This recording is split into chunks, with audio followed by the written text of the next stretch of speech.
Hello, guys, and today I'm going to be talking to you about 5 places Panarin could be signing with. These aren't the top 5 or any order, they're just 5. So stay tuned in a video to find out which 5 I think he will be going to.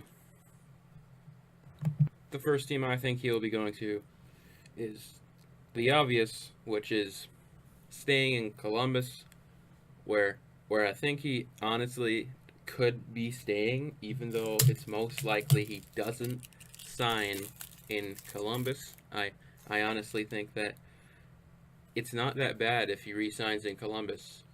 I mean, they can overpay him if they want. If they can keep Panarin, I mean, they're still, I think, one of the better teams in the league. And, he could put up 90 points next year. He's in his prime right now. And the Columbus Blue Jackets have a good core. I think, they showed they won a round and they play well in the second round as well. And they're probably going to lose a lot of players. But if he stays, they're still pretty good. So I think that it's not the worst thing if he actually decided to stay in Columbus, but it's most likely he doesn't. But I still think there's a chance that he could sign in Columbus, but probably not. But that's just me. The second team, I think he could be going to is the fourth team, which is the Chicago Blackhawks. It's a team that he used to play on, and he won the Calder with the Hawks as the best rookie. Obviously, a late bloomer. I don't know if they could afford him, but if they could dump some cap space, I'm sure Panarin would like to play with the Hawks because he seems to have a really good chemistry with Kane, and I really know he likes the Hawks. I think there's a chance. I know he wants to sign with them. I really know, so he could sign with them. But again, it depends on if he really wanted like 10 million, because I heard he wanted 10 million at least. It's gonna be pretty hard for them to have three $10 million players. So again, this is a long shot, but there is a chance that the Hawks could do it. Dumping either Seabrook or Duncan Keith, most likely Brent Seabrook, there could be a possibility. Or if he took a pay cut for maybe 9.5, 9 million, there's a chance.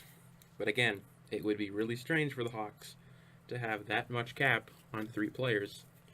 And again, the first 2 on this list are not as likely as the last 3, but I still think there's a shot that he could sign with Chicago. I really think he wants to sign with Chicago. The third team on my list is the San Jose Sharks. I think the San Jose Sharks, if they don't sign Carlson to like 10 to 11 million, they have the room and they can trade some guys off and not sign some guys like Nyquist. If Carlson and Nyquist leave, there's such a good chance that Panarin could be going to San Jose. They could pay him like 10 million because I know he wants 10 million, and the San Jose Sharks absolutely have a shot if they don't keep, some of these UFAs they have. I mean, Pavelski for sure is staying, but you could get Panarin too. I think they could actually get him, and he doesn't have the injury history obviously that Carlson has. So you could say, well, this would actually be a better fit than Carlson was. Yeah, it would. Not to say Carlson, isn't a good player. He's took a dip in the last few years. But Panarin right now, without the injury history, this would be a player, again, that they could target. They missed out on Tavares last year, and it was disappointing with Carlson. Could this be the player that works out and signs in San Jose? Is this the player that could get them over the hump? It very well could be a fit and could be a great move for the Sharks. If they want one more shot at the Cup, I think signing Panarin is a great option, and I honestly think they're going to be crazy. If they signed him, they would be deadly offensively. Like, their top 6 would be insane. Like, if you can keep Pavelski, which they probably will, and sign Panarin, I think, that top 6 is going to be loaded, and I would really like the Sharks probably one of the favorites, just like the offseason when they traded for Carlson. They were again one of the favorites, and I think signing Panarin would be the same case because San Jose is going to be bad in a few years. They're really aging. Brent Burns is really getting older now. A lot of their guys are getting older.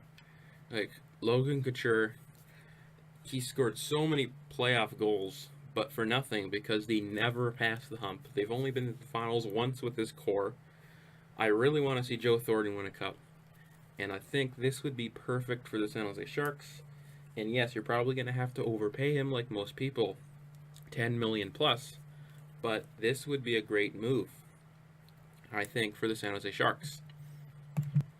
Number 2 on my list is well, it's not number 2, but this is number 2 on this list is the Florida Panthers. It's reported that the Florida Panthers are in on Panarin and Bobrovsky, which is crazy. I think Bobrovsky is the most likely candidate to go to Florida, but if Panarin was to go to Florida, that would be one of the deadliest top sixes in the league. And Panarin, I mean, just imagine Panarin and Barkov. That is disgusting. I would watch that so much. I watch Florida games.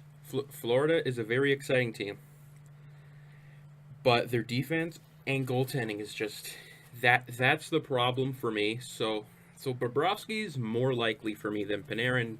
But if they were to get defense and they got a Bobrovsky with Panarin, they're not just a playoff team. They have to be a contender. Like, that's how good they would be. I would watch Florida games way more than I do. And I do watch Florida because they're exciting to watch. But if they got Panarin and Bobrovsky, that's disgusting. And that would be kind of fantastic for Florida. I think they can get one of them. Probably Bobrovsky, but Panarin is definitely a player I think Florida will go after. I think, Panarin, it's an attractive market. Tampa just doesn't have the cap space. I mean, there's rumors they were trying to get Carlson. There's just no way they're going to get a top free agent. There's no way. They got to sign Braden Point, and, they're going to have to trade a couple pieces, obviously, even to sign him. So there's not a chance that I don't think they get Panarin or Carlson. But Florida is going to have an off season, like an off season for the ages, and Panarin could be going to Florida this summer.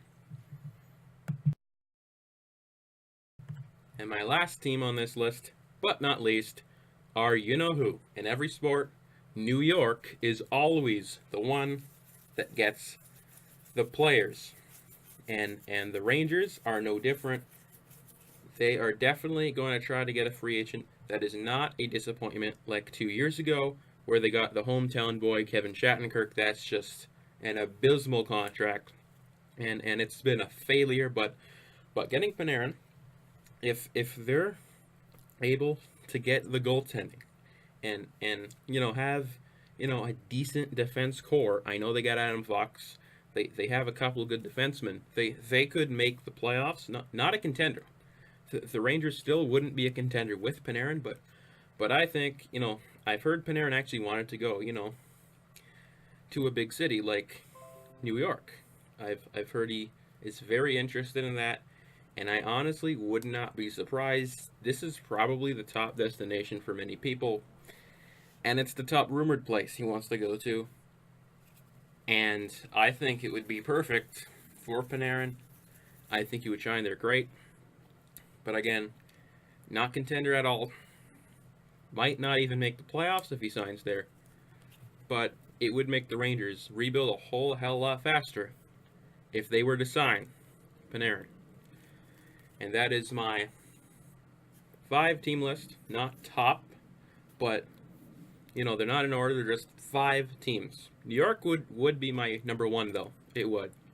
But these are not my top 5. They're just 5 teams that I picked that he could sign with.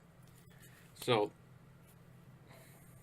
please subscribe if you haven't, and check out my channel for daily content, and subscribe. I'll talk to you all later.